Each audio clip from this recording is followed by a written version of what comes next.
Olá, meus amigos, minhas amigas, parte 2 da nossa aula Direito Administrativo na Constituição Federal. Demos uma paradinha aí para um cafezinho, né? E agora vamos aí para o sprint final. É muito importante você dar essa paradinha, porque você quebra a fadiga. É bom, quando terminar a aula assim, que é uma aula de 1h20, né? Dá uma paradinha, vai lá, toma uma água, lava o rosto, dá uma caminhada, estica os ossos, faz aí alguns exercícios aí de alongamento, muito importante isso. Bacana? Então vamos lá. Então esta aula, só fazendo uma ajuda à memória para vocês, nós estamos batendo ponto a ponto do artigo 37 e do artigo 38. Na próxima aula, nós iremos trabalhar o artigo 39, 40 e o artigo 41, tá? Dispositivo por dispositivo. Então vamos lá. Inciso número 14, né? Vamos lá. Os acréscimos pecuniários percebidos. Acréscimos pecuniários. Nós estamos falando de quê? De dinheiro. Aí, ó. Acréscimos pecuniários, né? Percebidos, ou seja, recebidos. Isso aqui é o juridiquês, cara. Você tem que entender esse tipo de palavra. Percebidos. Percebidos é a mesma coisa, você tem que entender que recebidos, né? Por servidor público. Então tem um servidor público aqui, ok. Né? Não serão computados, 1, e nem acumulados, 2, para fins de concessão de acréscimos ulteriores. Ou seja, após.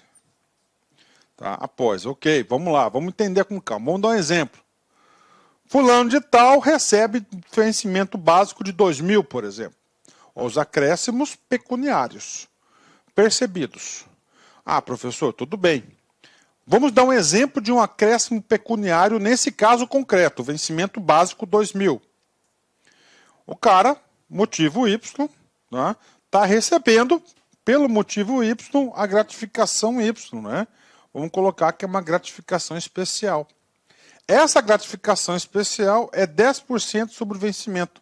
Se o vencimento é 2.000, é 200. Então, a remuneração desse servidor aqui, ele passa a ser o quê? De 2.200. Bacana. Isso que tá, ó. Os acréscimos pecuniários percebidos por servidor. Pronto, tá aqui. Em fatos, números e dados. Não serão computados, nem acumulados, para fins de concessões de acréscimos ulteriores. Ou seja, depois ele recebe, né, uma outra gratificação. A gratificação X pelo motivo X. Bacana. Não serão computados. Está aqui. Ele recebeu 25% sobre o vencimento. Então, o que acontece? É 25% sobre o vencimento básico. Tá? Sobre o vencimento básico. Né? Não pode acumular. Não pode ser computado. Então, o vencimento dele passa a ser 2.700. Então, está aí. Isso que significa, não serão computados e nem acumulados para fins de concessões e acréscimos posteriores. Tá? Agora, por exemplo, tá? Isso aqui é o certo. Acumulados e posteriores, está aí. Né? Tá aí. Vamos supor que agora aqui é o motivo Y, o mesmo motivo. O mesmo motivo. Então, o mesmo motivo, ele vai receber a gratificação X. Está errado. Isso aqui é acumulação indevida. Então, um motivo, uma gratificação. Não pode ter o mesmo motivo para duas ou mais gratificações. Não pode, é somente uma. Então, isso que significa aqui o inciso, né? Professor, redação dada pela emenda 19. Sim, positivo, né? O que diz, qual que é o objetivo do legislador? Em 1998, né? Não sei se vocês lembram, né? Eu já falei para você na aula passada, em 98 foi implementado o regime de remuneração do subsídio, né? Então o que acontece? Nessa época é que todo mundo recebia, né? Por esse sistema de remuneração de vencimentos, né? Que é o vencimento básico, gratificação. Então aqui era era uma aparição de gato, tá? Uma aparição de gato aqui, tá? Gato para tudo que é lado, tá? Então o que aconteceu? Opa! Vamos começar a disciplinar isso aí, porque existia a gratificação da gratificação da gratificação da gratificação. Era muito comum, antes desse dispositivo constitucional, o cara pegar esses 2.200 e aplicar o quê? 25%. Está errado. Se eu fosse aplicar aqui 25% sobre os 2.200, seria o quê? Seria 550. 550. E o lerite do cara era o vencimento básico pequenininho, diversas gratificações, né? Então isso aqui foi um dispositivo importante na época, ok? Bacana? Ok, vamos lá, vamos continuar, né? Outro inciso importante do artigo 37 é o inciso número 15, né? Que ele trata o quê? Gente, cara, tanto no setor público quanto no setor privado, cara, salário é irredutível, remuneração é irredutível. Por quê? Porque entende-se que a remuneração é para o seu sustento pessoal e de sua família. Então o salário não pode reduzir. Essa é a regra geral. Tem algumas regras específicas? Tem, vem comigo.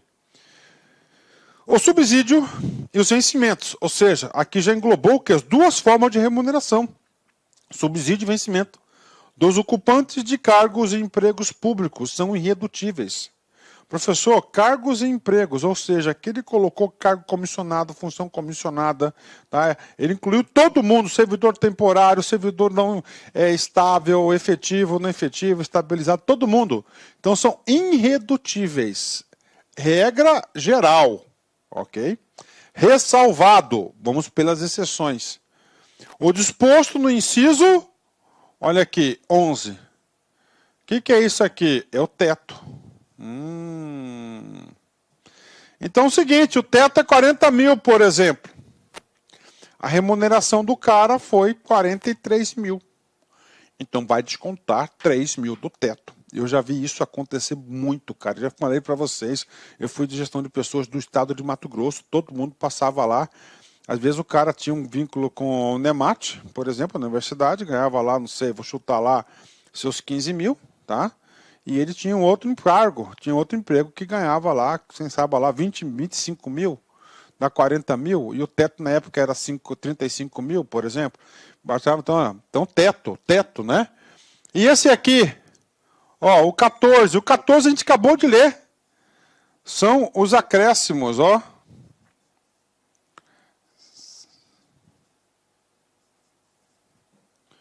Acréscimos, né?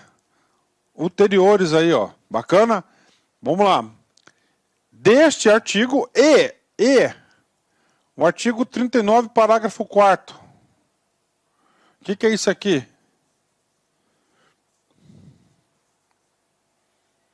Subsídios, né? Ok. O que é, professor? Agora vamos com calma aqui, ó. Vamos colocar aqui, ó. Artigo 153, inciso 3. É o imposto de renda. Beleza? Ok? Professor, o artigo 150, inciso 2. Princípio da igualdade. Ó. Essa igualdade é tratar os iguais iguais e os desiguais desiguais. Então você tem imposto de renda. Tem faixa, não tem faixa? Tem. Aí, ó. Quem ganha, por exemplo, mais de... Vamos pôr aqui, mais de 10 mil, por exemplo, vai ter uma alíquota, né? Vai ter alíquota X, né? Quem recebe menos de 10 mil, por exemplo, vai ter a alíquota Y, né? São alíquotas diferenciadas dado o perfil econômico, o princípio da igualdade. E para subsidiar esse artigo aqui, nós temos o quê? O 153. Olha, ó, 153, parágrafo 2º, inciso 1º, que é da progressividade. Deixa eu ver se eu notei aqui, ó.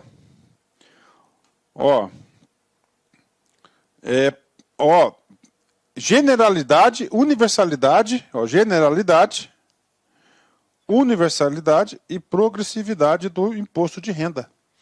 Então, ele pode ser progressivo, as alíquotas progressivas, né? Então, isso aqui é a regra, né, da Constituição. Os subsídios e vencimentos ocupantes de cargos e empregos públicos são irredutíveis. É a regra geral. Tudo bem. Agora, existe na Constituição duas hipóteses. Ressalvado o disposto no inciso 11, que é o teto, e os acréscimos ulteriores, né?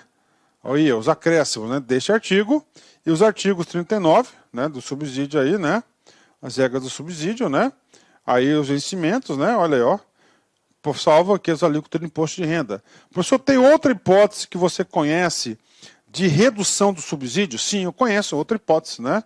Por exemplo, o cara trabalha 8 horas por dia. Aqui no estado de Mato Grosso tem isso, na lei, né? Eu quero trabalhar meio período, que são 6 horas por dia. Ele pensa, não só de pão vive o homem, né? Então nós temos esse critério de opção.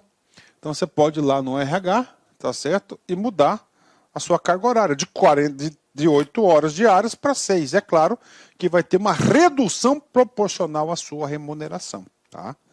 Vai ter uma redução proporcional à sua remuneração. Tá? Isso aí é que diz aí, então é possível, né? Pronto. E agora, outro artigo que cai muito, outro inciso, é o inciso 16, né? O que diz esse artigo 16? Qual que é o comando dele? Ele trata da proibição da acumulação de cargos públicos, né? Então vamos lá, regra geral, é vedada a acumulação remunerada de cargos públicos. Ponto.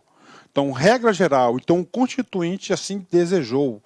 Cara, o Constituinte tratou cargo público como fosse uma entidade. A importância, vários dispositivos, acessibilidade através de concurso público. Tá? Então, você pode ocupar um cargo público. Essa é a regra geral. Professor, existem exceções de acumulação legal de cargos públicos? Sim. Existe acumulações aí, existem previsões, o próprio texto constitucional traz isso. Exceto, né, quando, primeiro requisito, quando houver compatibilidade de horários. Está aí. Tá? Observado em qualquer caso o disposto do inciso 11, que é o teto constitucional. Então, quando houver compatibilidade de horário. Então, primeira regra. Tá? E segundo, o teto constitucional. Onde é permitido 2 cargos de professor. Olha aí. Então, olha aí, 2 cargos de professor. B, 1 cargo de professor e outro de técnico ou científico, né? Professor, por que existe, professor, o inciso B, né? A linha B, aliás, né? É muito simples, o Constituinte, ele quis garantir o poder de cátedra, né? O poder de cátedra, né? Do professor, daquela pessoa que tem conhecimento para disseminar. Então vamos lá, regra, 2 cargos de professor, para aí. Professor, qualquer nível, o Constituinte não limitou. 1 cargo de professor com outro técnico ou científico. Lembre-se, observem-se aqui que o Constituinte falou, olha, para ter esse exercício tem que ter um cargo técnico ou científico, né? Por exemplo, professor, o cargo de gestor governamental é um cargo técnico, então era permitido eu ser professor. Tá aí. Agora eu vou esculachar aqui no exemplo. Por exemplo, você tem lá o cargo, desculpa aí a palavra, mas um cargo lá de... O cara ocupa o cargo de lixeiro. Tá? Não é um cargo técnico e não é um cargo científico. Então, neste caso, né, tá, é um cargo estritamente operacional. Então, os cargos estritamente operacionais não é permitido acúmulo com cargo de professor. E diante disso, gente, já tem discussões enormes sobre isso, né? Várias situações aí, né? Várias situações, né? Médico é um cargo técnico, um cargo científico, né? Então temos aí, 2 cargos de professor, 1 cargo de professor com outro técnico. E nós temos aí a linha C, com o objetivo de quê? Com o objetivo aí de fomentar e dar mais opções à saúde pública. 2 cargos ou empregos privativos de profissionais de saúde, profissionais de saúde, fisioterapeuta, enfermeiro, nutricionista, médicos, né, e assim por diante, com profissões regulamentadas. Então tem que ter o seu conselho de classe aí devidamente instituído. Se você não tiver, se a profissão não for devidamente constituída, por lei inclusive, né, não poderá acumular. Então essas aqui são as regras e cai muito em concurso. Inciso 17.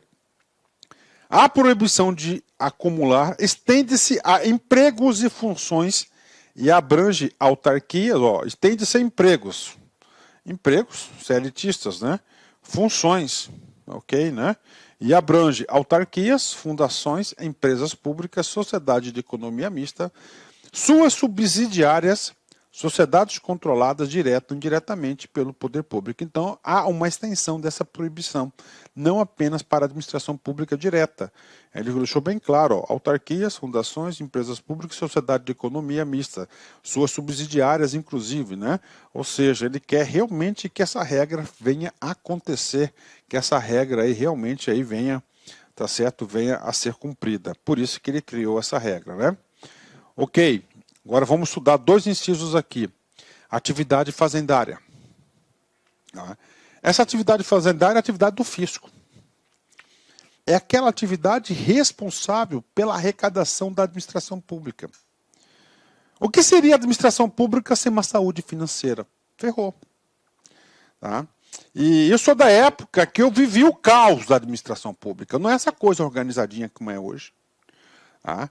Essa coisa organizadinha começou a ser organizada a partir aí do final da década de 90. Né? Começou a colocar os salários em dia, isso no nível nacional. Começou a estruturar o Estado, reforma do Estado, aparelho do Estado, gestão, cursos. Né? Hoje é um negócio organizadinho. Mas sem recursos é horrível, não dá para fazer nada sem recursos, sem orçamento. Então o Constituinte falou, opa, para aí, nós temos que garantir, né, a continuidade da administração pública. Então vamos lá. Então ele criou dois incisos para isso. Primeiro, a administração fazendária e seus servidores fiscais terão, dentro de suas áreas de competência, ó, dentro das suas áreas de competência, dentro das atribuições do cargo e jurisdição, porque eu estou lotado em Cuiabá, então é em Cuiabá, não é Várzea Grande, não é interior, ok? E jurisdição, precedência sobre os demais setores administrativos na forma da lei. Precedência, ou seja, primeiro, vamos supor que um fiscal fazendário, né, no exercício da sua jurisdição, necessite informações, ele está fazendo lá uma auditoria fiscal, por exemplo, né, de uma empresa, e ele necessita de informações sobre uma licitação, tá, que está lá na Secretaria de Gestão. Ele vai protocolar, ele vai fazer o requerimento, ele vai fazer o ofício. O que acontece? Precedência, ele vai furar a fila, ele vai lá para o primeiro, pum, pronto. Ele quer dar agilidade para as atividades do fisco. Então, as atividades do fisco têm precedência sobre os demais, ou seja, serão deferidos, serão analisados com prazo mais curto, serão prioridade, benefício de ordem prioritária aí, atividade fazendária. Isso que está aí o inciso 18, ou seja, ele quer dar essa agilidade para os servidores do fisco. Né? Outro inciso muito importante é o inciso 18, né? E o inciso 22, aí, né? O inciso 22. Ele fala o seguinte, né, que a atividade tributária é uma atividade essencial. É uma atividade essencial. E se ela é uma atividade essencial, ela tem que ser tratada como, com deferência. Né? Tem que ter o quê? Ele tem que ter meios especiais para fazer acontecer. Foi a partir desse disposto, tá certo, do inciso número 22, que foram criados vários fundos, né?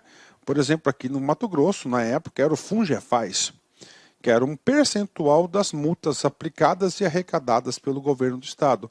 Um pequeno percentual dessas multas ia para o Fungefaz. E esse Fungefaz era o fundo que bancava todas as despesas, exceto de pessoal, da Secretaria de Fazenda. Então, a Secretaria de Fazenda, naquela época, quando eu tive oportunidade, quando eu passei no concurso de gestor em 2002, e eu escolhi Secretaria da Fazenda, porque era mais organizada.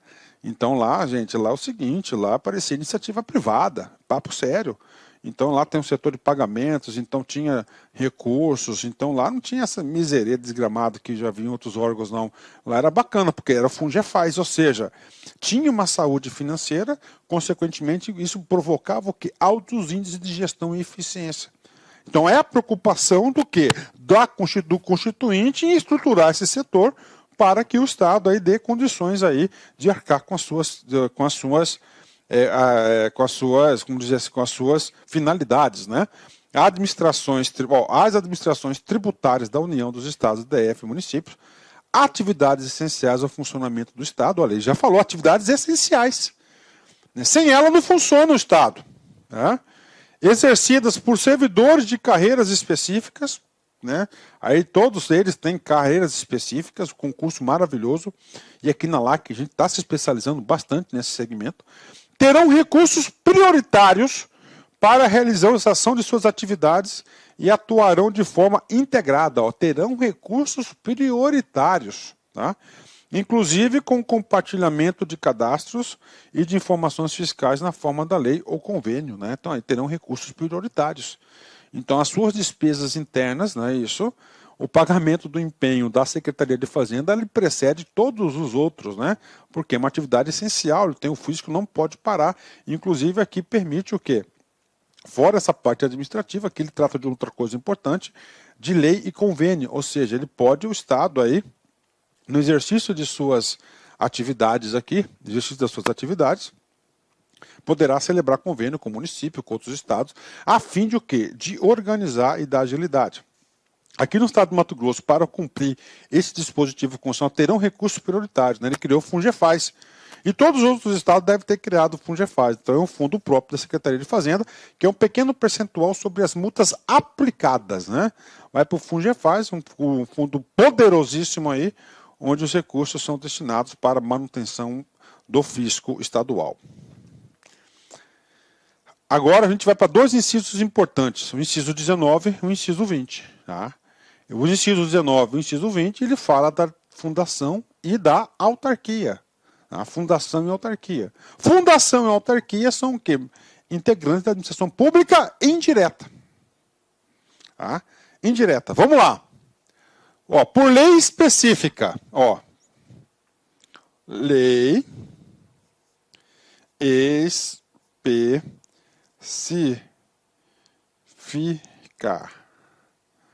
O que é uma lei específica? É uma lei que trata somente daquele assunto. Não pode ter caronista, ok, né? Poderá ser, criada. Criada o quê? Autarquia. Então é o seguinte, meus amigos, é lei, olha aí, tá? Olha aí, a lei cria autarquia. Lei cria autarquia, ok? E lei específica autoriza. Autoriza o quê? A instituição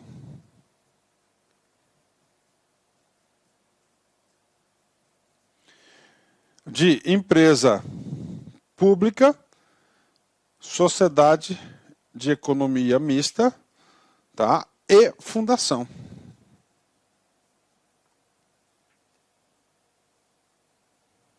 Beleza. Vamos parar aqui, tá?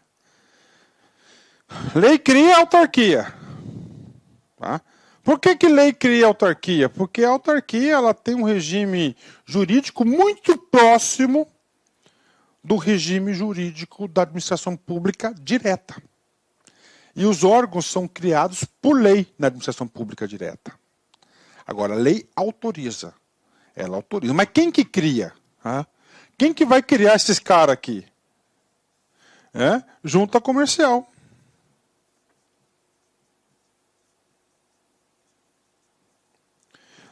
Com licença, meus amigos, minhas amigas. Inicialmente eu peço desculpas por interromper seus estudos, mas essa videoaula é uma videoaula demonstrativa para você conhecer a qualidade de nossos mestres aqui da LAC Concursos.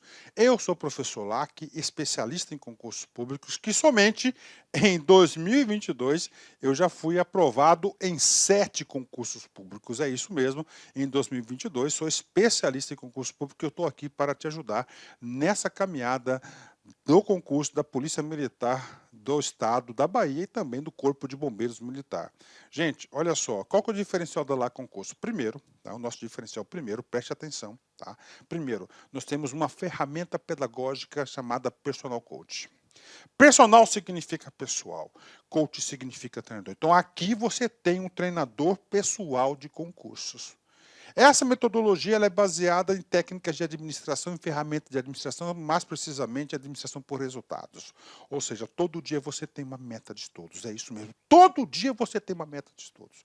Papo sério, se você se matricular, se você cumprir as nossas orientações pedagógicas, se você assistir às nossas videoaulas, ou essas videoaulas da internet e muito mais lá no nosso site, claro, completas, eu tenho certeza que você ficará competitivo e você terá reais chances de aprovação. Em 2019, nós tivemos também um concurso aí da PM da Bahia, na qual a gente teve aí dezenas de alunos aprovados. Inclusive, nós fizemos aí uma playlist no YouTube super vencedora, né? Super vencedora para a galera, né? Professor, quanto custa? Olha só, preço promocional. Apenas 10 parcelas de R$ 25, curso completaço, super atualizado, item a item do digital, acesso imediato com foco na banca da FCC. Então venha estudar conosco aqui na LAC Concurso.